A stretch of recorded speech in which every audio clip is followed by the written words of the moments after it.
falar com quem entende de política. Vamos chamar o língua de tesoura, Wellington Farias. Um abraço, Wellington. Uma ótima sexta-feira para você. Bom dia. Muitos acontecimentos políticos, né, no dia de ontem. Pronto, é um enorme prazer voltar aqui ao seu programa, confirmando essa parceria nossa da TV Mídia com o blog ditoefeito.com.br. Mandar aqui um abraço para todos os meus conterrâneos do Brejo, especialmente da minha querida cidade de Serraria. Michele, hoje eu estou de preto, tom sobre tom, não é de graça. Isso aqui é um protesto veemente contra o golpe militar de 1964, que foi aplicado na data de hoje, 1º de abril, dia da mentira. Não foi no dia 31 de março. As tropas partiram de Minas Gerais em 31 de março, mas o golpe foi dado no dia 1º de abril. Para não ficar mal na história, como era o dia da mentira e podia virar gozação, criou-se essa história de que foi no dia 31 de março. Então, ontem, a Paraíba, a gente viu uma medição de forças, né? Em Campina Grande, a Força Cunha Lima. Em João Pessoa, a força do governador João Azevedo. Pois é, olha, Michele, a coisa está completamente embananada. O que é que você tem de concreto hoje? O rompimento seladíssimo, rompido mesmo, o Grupo Cunha Lima com o Grupo Ribeiro. Ali, quando eu digo Grupo Cunha Lima, não é só a família Cunha Lima, são os Cunha Limas e os outros, as outras lideranças de outros partidos que compõem o que a gente chama de Grupo Cunha Lima. Está rompido. Então, volta ao que era. Ontem, a pré-candidatura de Pedro Cunha Lima cresce bastante, ganha corpo, com essa vinda de Efraim Moraes, que não está para brincadeira. Eu conheço esses Moraes de Santa Luzia desde Inácio Bento, o avô de Efraim Filho. Tem perfil de vitorioso, é um povo guerreiro. E havia aquela expectativa do seguinte: bom, a partir do momento em que Efraim romper com João Azevedo, os prefeitos começam a correr e os deputados também. Até agora não aconteceu isso. Muito pelo contrário. Os deputados disseram: nós continuamos com Efraim Filho. E Efraim cada vez mais forte. Ontem houve aquela cerimônia no Garden, em Campina Grande, e teve uma projeção maior ainda, não só pela junção de Efraim com Pedro Cunha Lima, como também pela injustiça, pela rasteira que foi dada no ex-prefeito de Campina Grande, Romero Rodrigues. Romero ali ganhou um pouquinho de corpo, porque Romero é uma pessoa boa, uma pessoa de bom coração, e levou uma rasteira na calada da noite. Às 11 horas da noite da quarta-feira, ele estava cuidando das providências do partido, articulando tudo para o partido, e já estava com a guilhotina no pescoço, sem saber. E em Campina Grande, claro, o pessoal de Romero, junto com os Cunha Lima e tal, já começa a fazer aquela campanha sistemática de atirar nos ribeiros a pecha de traidores. Pecha essa que estava reservada para o próprio Romero, se ele tivesse ido para João Azevedo. Estava tudo pronto. Nos bastidores a gente sabia, se Romero for, vai ser chicoteado em Campina Grande com a pecha de traidor, mas Romero não foi. Foi só Eva, né? Então, esse é o fato número 1. Com relação ao governador João Azevedo, continua sem acertar uma. E fraquíssimo na liderança. Você veja, ontem ele deu declarações dizendo que até hoje, esta sexta-feira, anunciaria a chapa majoritária. Ele na cabeça, deu declarações dizendo: espero que hoje mesmo, no caso ontem, o Aguinaldo Ribeiro revele no evento que vai acontecer em João Pessoa que será o nosso candidato a senador e, naturalmente, anunciaria também o vice. Ontem, antes de ontem, Já na primeira entrevista que deu, depois de dar rasteira em Romero, a senadora Daniela Ribeiro disse, olha, eu não sou... Repara bem, depois de tudo isso, não tem Ribeiro separado. Você imagina a Aguinaldo num lado, a irmã no outro e o pai no outro. Não existe ali primeiro a família, depois o partido, depois o resto. Ela disse, eu não sou da base, nunca fui da base.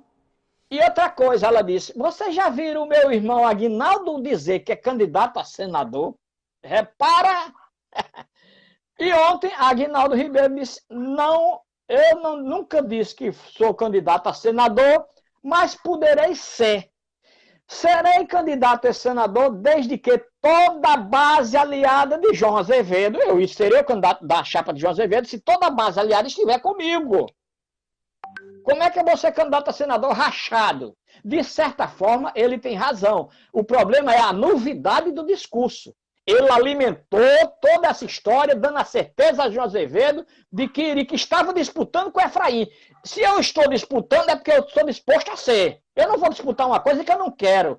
Não é lógico? Então, ele esperou a 1/10 hora, foi muito inteligente, dentro da, digamos assim, da falta de escrúpulo, porque rasteira é falta de escrúpulo. Quando Efraim disse, João Azevedo, meu nome é tchau, estou indo para Campina Grande me juntar com Pedro Cunha Lima e o Ribeiro. Aí Aguinaldo disse, bom, agora sim, eu nunca disse que era candidato a senador. Como se você estava disputando, cara, não é? Bom, e outra coisa, eu posso ir, mas se o partido a base, o republicano, lá que está cheio de liderança, tá, o maior partido da Paraíba hoje, só gente graúda, só se esse republicano vier para cá. Curioso é que na quarta-feira à noite, sigilosamente, Efraim e Aguinaldo tiveram uma reunião promovida por Julian Lemos. Julian Lemos ontem confessou que promoveu essa reunião no escritório dele. Julian Lemos, que na semana passada estava no palanque do governador e ontem já estava no de Pedro, dizendo que chama ele de Pedim. Está querendo ser muito inteligente, está querendo estar em todas. E o eleitor não é trouxa. Ele está fazendo papel. Eu acho que ele está fazendo papel de trouxa. Você tem que saber de que lado você está. Subiu no palanque de João Azevedo. Ali já queima João Azevedo, porque é um ex-bolsonarista. Ex-bolsonarista, sempre bolsonarista. Você pode até não apoiar Bolsonaro, mas sua ideologia é de Bolsonaro. Quando Julian Lemos foi apoiar Bolsonaro, ele já tinha dito que não estuprava uma mulher porque ela não merecia.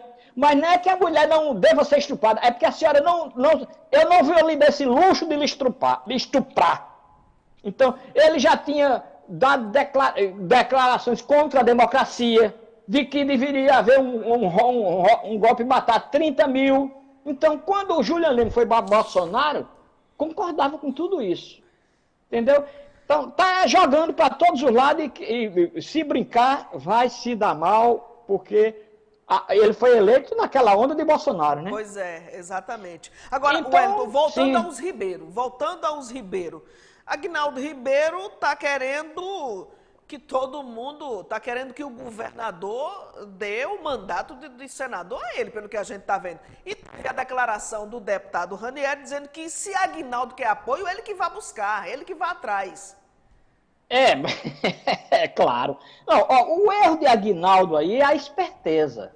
A esperteza. É achar que é esperto demais e que os outros são ingênuos. Exato. A esperteza no sentido da inteligência sem escrúpulo. Porque a Paraíba testemunha que Aguinaldo Ribeiro estava disputando com Efraim o privilégio, a prerrogativa de ser o candidato ao Senado de João Azevedo. Ou não estava? Com certeza. Estava, né? Com certeza. Bom, e Efraim, João Azevedo não pode se queixar tanto assim de Efraim. Efraim ficou ali o tempo todo, do governador, e aí... Bom, aí chegou um ponto que ele não aguentou mais, ele disse... Bom, e é possível que a inteligência de João Azevedo, que é governador, vá comendo ele no banho-maria, no coco. Na 1/10 hora o senhor decide, quem vem para nós é Aguinaldo, ele fica lá perdido. Aí Efraim... Ô Wellington, há informações de que o ex-secretário de Saúde da Paraíba, doutor Geraldo Medeiros, pode concorrer, pode ser o vice de João. E aí o governador tiraria aí essa carta da manga, deixando o Aguinaldo de lado, né? Deixando o Aguinaldo de lado, já que ele deu esse discurso, né? Ou deu essa declaração dizendo que só é candidato se tiver a união, se tiver o apoio, ou seja, se tiver todo mundo apoiando ele, coisa que não vai acontecer. Olha, é o seguinte, eu particularmente acho, a minha opinião pessoal, posso estar redondamente enganado, que faz tempo que Aguinaldo não é, na verdade, candidato ao Senado. Ele só fez jogar esse tempo todo. Ele já sabia que não ia ter o apoio total. Eu acho que ele não joga no escuro. Aguinaldo não é de arriscar. Ele sabe que tendo Efraim e provavelmente Ricardo Coutinho disputando com ele, as chances dele perder são enormes. Então eu acho que ele é deputado federal mesmo, mas ficou enganando o governo, né?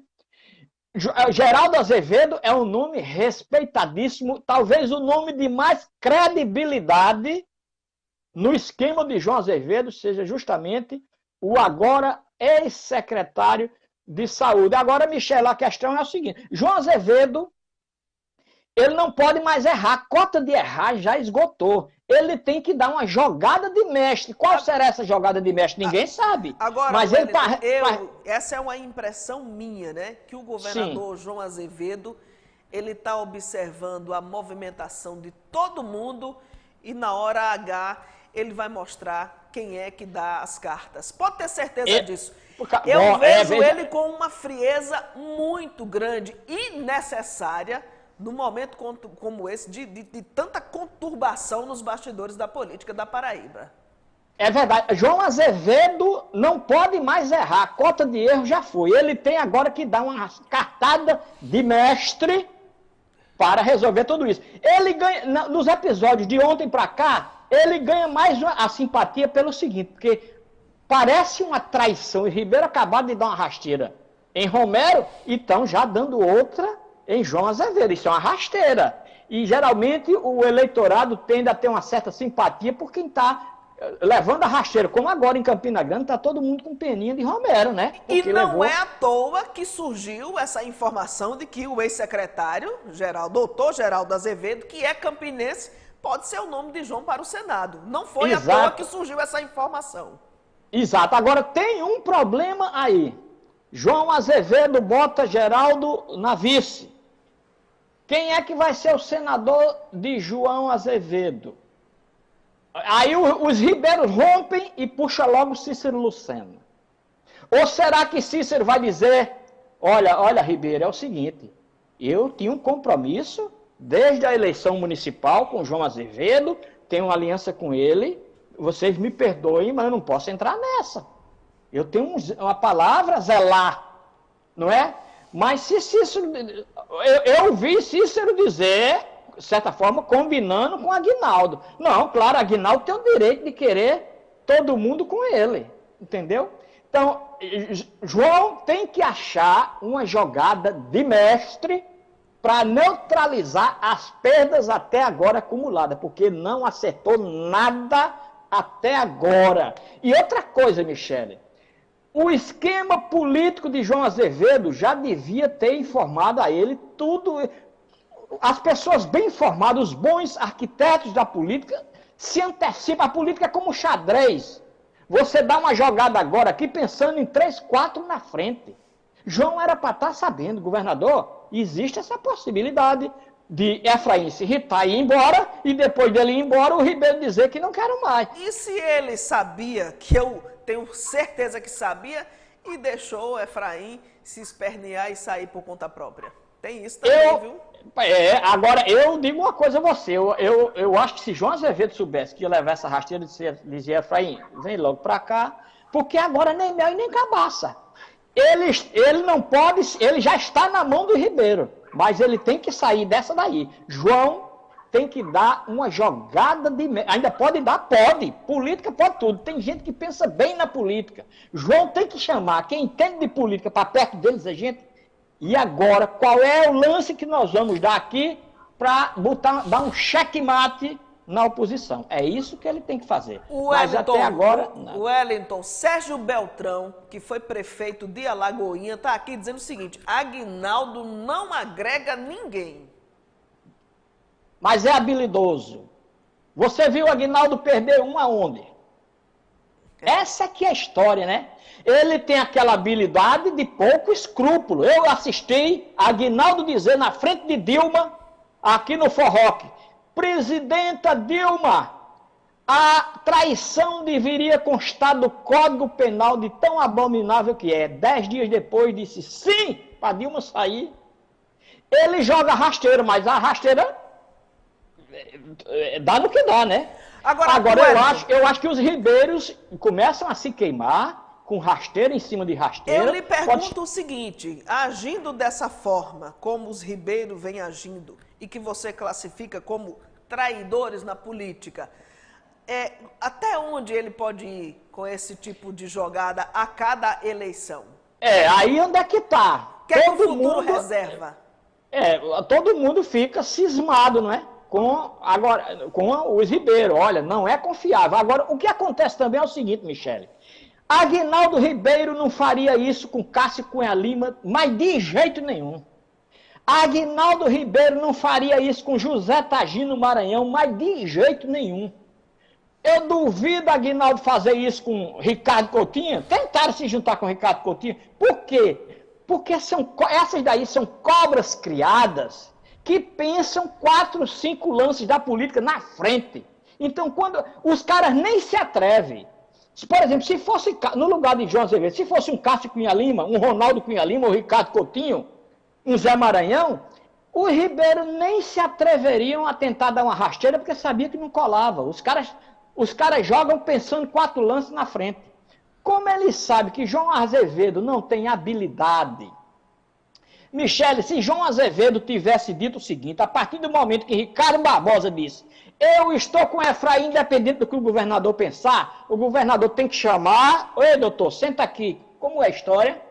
O senhor vai para o outro senador que me faz a oposição, independente do que eu achar.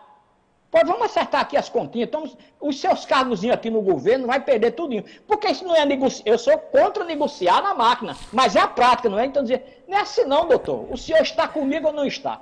Se João Azevedo tivesse agido assim, não estaria passando o que está passando. O problema é que João ficou ouvindo muito buchicho. Governador, o senhor é o tampa, o senhor é o bambambam e o bambambam. E como a gente diz no brejo, usando aqui uma linguagem não muito própria, o fumo entrando. Agora é tarde, Inês Mota. João agora tem que ter uma jogada de mestre. Ele precisa dar essa jogada de mestre e ele tem como dar essa jogada de mestre. Agora tem que sentar na mesa com gente que entenda de política, que viva a política. Jornalista, Michele, não entende de política. Tem que botar isso na cabeça. Jornalista dá pitaco. Jornalista é ouvido pelos políticos, por quê? Porque o jornalista vive nos bastidores. Fala com um, fala com o outro. Então é uma peça importante para saber o que é que está rolando. Até os próprios políticos ligam. Mas quem entende mesmo de política são os paulinos de Guarabira, foi José Maranhão, Ricardo Coutinho, Cássio Cunha Lima, quem disputa voto. A gente só faz dar pitaco. Então, governador, vai escutar quem disputa eleição, quem sabe o que é política. Cuidado que a sua cota de erro está esgotada. Wellington, um grande abraço para você, um ótimo final de semana. Foi muito rica essa sua participação essa semana, trazendo os seus comentários, as suas análises, os seus pitacos políticos sobre os cenários momentâneos da nossa política. E aí eu vou usar aqui uma frase que foi dita pelo ex-governador Roberto Paulino, que terça-feira esteve aqui comigo dizendo o seguinte: tem nada definido ainda. A gente teve uma eleição aqui na Paraíba que do caminho de casa para o Clube Cabo Branco, onde teria, né? Se eu não me engano, acho que foi no Clube Cabo Branco, onde seria ou aconteceria uma convenção, mudou-se tudo, mudou-se tudo. Tinha uma chapa definida, quando chegou lá já era outra completamente diferente. Então, não tem nada definido ainda até as convenções acontecerem. Pois é. E um fato que a gente não falou aqui foi a mudança de partido de Nilvan, né? Nilvan, na calada da noite também, quando acordou, já não era mais presidente do PTB. A pergunta é, ele levou rasteira ou era consensual?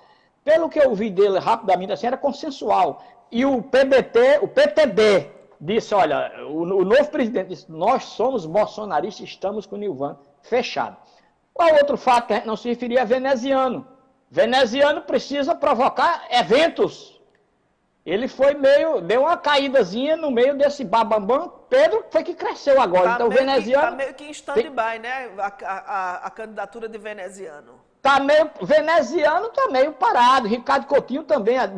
Estão articulando nos bastidores, né? Tal, mas precisa impactar o eleitor. O eleitor fica querendo ver o que é que tem de impactante. E a candidatura de veneziano, para essa semana, não impactou nada. Mas muita coisa vai rolar. Veneziano, o partido é um partido histórico, veneziano tem peso.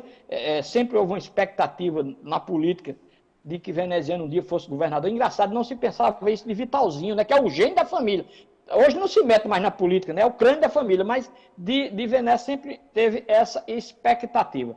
Um abraço para a minha cidade de Serraria e aqui lembrando que este manto, que não é sagrado, esse manto aqui é luto pela triste memória de um golpe militar que afundou este país durante 21 anos. Um abraço a vocês. Michele, posso encerrar com só uma observação? Sem dúvida. Todos nós vamos ver a televisão. Quando a gente vê tudo que aconteceu de ontem para cá nos palanques, você só vê gente que foi contra nós no Congresso Nacional. Aquele povo ali, gente, quando a gente for votar agora, tenha cuidado no parlamento, porque você vai quase todo esse povo que eu vi ontem, todo aquele povo votou a favor da reforma da Previdência, que lascou a gente. Eu estou querendo me aposentar agora, mais lascado do que tudo depois daquela reforma. Foi esse povo aí, esse mesmo povo. A reforma trabalhista, todas essas figuras graúdas, tal. Esse povo, quando chega no Congresso Nacional, bota para torar. O cara chega aí na sua cidade com uma verbazinha de gabinete, de não sei o quê, bababá, estou mandando uma emenda. E lá no Congresso está lhe ferrando nos direitos trabalhistas. Gente, vamos acordar para o parlamento. Se a gente não votar direito para o parlamento, a gente se ferra. Michele, um abraço que eu já incomodei demais. Tchau. É verdade, viu? Pura verdade.